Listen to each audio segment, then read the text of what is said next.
नमस्कार। Self awakening mission से संजीव मलिक। आत्मा की काली रात, dark night of the soul. दोस्तों, कई बार आपने ये शब्द सुना होगा। जब जब हम स्पिरिचुअल पाथ पर आगे बढ़ते हैं तो उसमें एक ऐसा फेज़ आता है, ऐसा टाइम पीरियड आता है जो बहुत ही तकलीफ़ देने वाला होता है, जब वास्तव में हमारा ईगो सेल्फ डाउन होने लगता है, हमारा अहंकार जो है वो मिटाया जाता है। इसे dark night of the soul कहा जाता है। इसको dark night of the soul की बजाय अगर dark night of the ego कहा जाए तो ज़्यादा अच्छा रहेगा। मतलब अहंकार को तोड़ा जाता है। ऐसे समय में शरीर, मन और परिस्थितियों के हिसाब से बहुत तकलीफ़ें झेलनी पड़ती हैं। इसे बोलते हैं dark night of the soul. ये वो टाइम पीरियड होता है जब आत्मा जो है परमात्मा की ओर बढ़ रही है। वो मेडिटेशन कर रहा है, कोई व्यक्ति अपने आप को बेटर करने का प्रयास कर रहा है, लेकिन उसको हर तरीके से उसकी परीक्षा चलने लगती है। हम इसे परीक्षा भी बोलते हैं अपनी भाषा में, कि बहुत भयंकर परीक्षा की घड़ी चल रही होती है। आपको घर वालों की तरफ से भी रिजेक्शन मिलना शुरू हो जाता है और दोस्त भी आपको एक्सेप्ट नहीं करते। जिन लोगों से, जिन परिस्थितियों से, जिन चीज़ों से आप बहुत कंफर्टेबल हुआ करते थे, वो सब आपके जीवन से दूर होने लगता है। आपको बिल्कुल अनकंफर्टेबल जोन में डाल दिया जाता है। तो एक भयंकर परीक्षा की घड़ी जिसे हम कहते हैं, जहाँ पर ना तो आगे का कल कोई सुबह होने वाली है इसका कोई इशारा भी नहीं मिलता, और ऐसा लगता है कि जब चारों तरफ से मुसीबतों से घिर गए हैं, ऐसी परिस्थिति को dark night of the soul के नाम से जाना जाता है।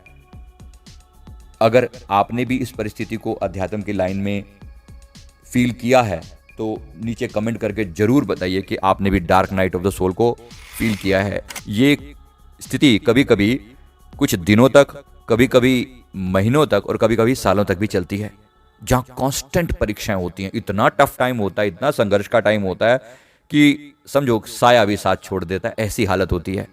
आपने भी अनुभव जरूर किया होगा, मैंने भी किया है। मैंने भी आज जो स्पिरिचुअल लेवल प्राप्त किया है, इससे पहले न जाने एक नहीं कितनी ही डार्क नाइट्स निकली हैं, कितनी ही परीक्षाएं हुई हैं, कितनी ही पिटाई हुई है, कितना ही लताड़ा गया है, कितना ही तराशा गया है। तो इसे आप dark night of the soul कहते हो। लोगों का सवाल था तो मैंने कहा इसे जवाब देना ठीक है। तो बेसिकली इसका अर्थ क्या है? इसका अर्थ है कि आपने जो जो अपनी अटैचमेंट बना रखी थी दुनिया के साथ, जो जो आपके ईगो लेवल से के लेवल पर बहुत अच्छी चीज़ें हुआ करती थी। उदाहरण के लिए, जब मैं अपनी डार्क नाइट से गुजरा तब मैं सैमसंग में as a senior chief engineer की पोस्ट पर था। ये 2013-14 की बात है। तो चारों तरफ से ऐसा लग रहा था जैसे मार पड़ रही है, तराशा जा रहा है बुरी तरह से। प्रोजेक्ट जिसमें मैं काम कर रहा था सैमसंग का ड्रीम प्रोजेक्ट था, लेकिन उसमें भी कुछ डिफिकल्ट टाइम चल रहा है, कुछ प्रॉब्लम है, कुछ चीज़ें ऐसी कि जिस पर ब्लेम लगाए जा रहे हैं। घर में भी चीज़ें डिफिकल्ट चल रही हैं, अपने रिश्तेदार भी दूर होते चले जा रहे हैं, कहीं ना कहीं फाइनेंशियल भी जो मैं अपना स्टेबिलिटी लाने की कोशिश कर रहा था वो भी नहीं आ रही है। यानी हर तरीके से चीज़ें ब्लॉक हो रही हैं। तो ये है dark night of the soul का एक एग्जाम्पल। और ऐसा मेरे साथ एक बार 3-4 महीने एक साथ चला, उसके बाद 4-5 महीने एक साथ चला, और ये ऐसा लगभग साल में 2-3-4 बार तो हो ही जाता है। 2-3 महीने, कभी कभी 2-3 दिन इतने टफ होते हैं कि वो dark night of the soul का सीधा सीधा उदाहरण होते हैं। पर समझिए, यकीन मानिए, वहाँ जो भी होता है वो परमात्मा आपकी भलाई के लिए ही करता है। मुझे अच्छे से पता है कि अगर वो डार्क नाइट, वो टफ टाइम मैंने ना देखा होता तो सैमसंग में रहते मेरे मन में कभी ख्याल भी ना आता कि इतनी लेविश, इतनी खूबसूरत, इतनी पावरफुल लाइफस्टाइल को छोड़कर, जहाँ पर मेरा इतना सम्मान था, कि मैं वो सब चीज़ें छोड़कर मैं एक डिफरेंट जोन में कैसे आता। जो आज मैं कर रहा हूँ, जो आज मैं मोटिवेशन का काम कर रहा हूँ, ये मैं कभी ना कर पाता अगर मुझे वो टफ टाइम ना दिखाया होता। मुझे लगता था कि सब चीज़ें बहुत खूबसूरत है यहाँ पर, इतनी बढ़िया कंपनी, इतने बढ़िया सब कुछ, इतना बढ़िया एक्सपीरियंस, उसके हिसाब से सब कुछ बहुत अच्छा चल रहा है। लेकिन उसमें भी ऐसा टफ फेज आया जहाँ पर लिटरली मुझे मतलब तौबा करनी पड़ गई कि भैया बड़ा मुश्किल है। ये ब्लेम का सिलसिला चालू हुआ। तो ऐसी स्थिति आपने भी देखी होगी और आपने भी पाया होगा कि हे प्रभु, मैं ही क्यों, मेरे साथ ही ऐसा क्यों हो रहा है। बस मेरे साथ एक चीज़ अच्छी क्या रही, मेरे गुरुदेव सदा मेरे साथ थे, और जब भी कोई दिक्कत आती तो मैं ध्यान में उनसे गाइडेंस लेता रहा। मेरे श्री परमहंस सदगुरु जी ने सदैव मुझे गाइड किया और कहा कि कोई बात नहीं पुत्र, कोई बात नहीं बच्चे, थोड़ा सा टाइम और, बस थोड़ा सा टाइम और, बस थोड़ा सा टाइम और, ये टाइम निकाल ले, उसके बाद देख तू, तेरी जिंदगी में वो ब्राइटनेस आएगी कि तेरे कारण अनेक लोगों के अंधेरे घर जो है वो रोशन होने लगेंगे। और ऐसा हुआ। पर ये उस डार्क नाइट के बाद ही हुआ। अगर मैं वहां पर गिव अप कर देता और मैं कहता कि जो ये तो मुझे करना ही नहीं है, तो ये कभी ना हो पाता जो आज हो रहा है। तो मैं ये कहना चाह रहा हूं, आपने भी अपनी जिंदगी में ऐसे अनेक टाइम पीरियड देखे होंगे जहां पर आपकी तौबा हो जाती है, जहां पर लगता है हाथ खड़े हो गए, बस प्रभु अब बस कर दो, अब माफी। ये आपके ईगो को डिसोल्व किया जा रहा है, ये आपके ईगो को लताड़ा जा रहा है, आपके ईगो को ठेस पहुंचाई जा रही है। इसलिए इसे dark night of the ego कहना ज्यादा अच्छा है। तो अच्छा है, खूब पिटाई हो रही है, खूब छिताई हो रही है।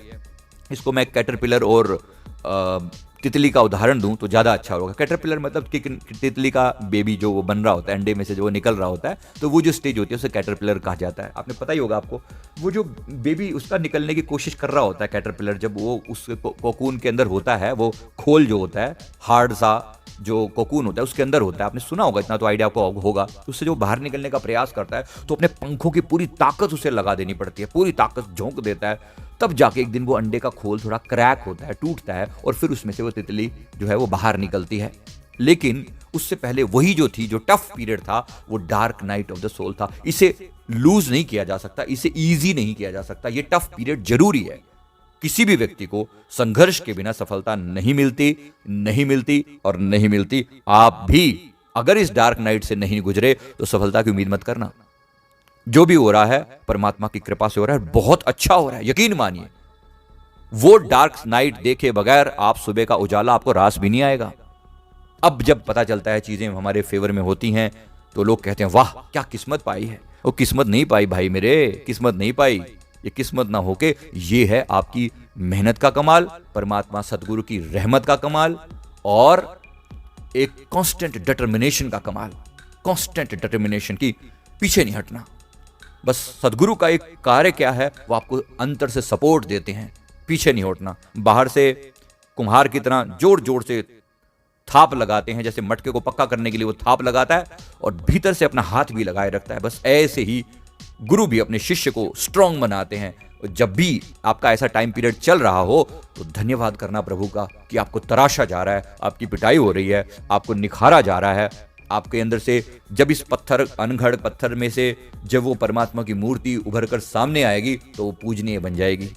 लेकिन उससे पहले उसको इतनी मार खानी पड़ती है, इतने छेनी हथौड़े के वार सहने पड़ते हैं कि कभी कभी वो पत्थर घबरा जाता है और गिव अप करने के मूड में आ जाता है कि इससे तो यार सामान्य इंसान का जीवन ज्यादा अच्छा है।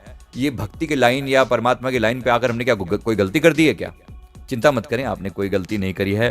तो dark night of the soul को मुझे ये एक्सप्लेन करना था। मैं उम्मीद करता हूं कि आपको जरूर अच्छी लगी होगी, आपको ये बात समझ में भी आई होगी और भरोसा भी आया होगा कि प्रत्येक के जीवन में ऐसा होता है। आप ये ना समझे केवल आप ही के साथ घटित हो रहा है, और जब जब ऐसा हो तो परमात्मा का शुक्रिया जरूर अदा करें, अपने गुरुदेव का शुक्रिया जरूर अदा करें जो आपको तराश रहे हैं, जो आपको ऊंचा उठाना चाहते हैं।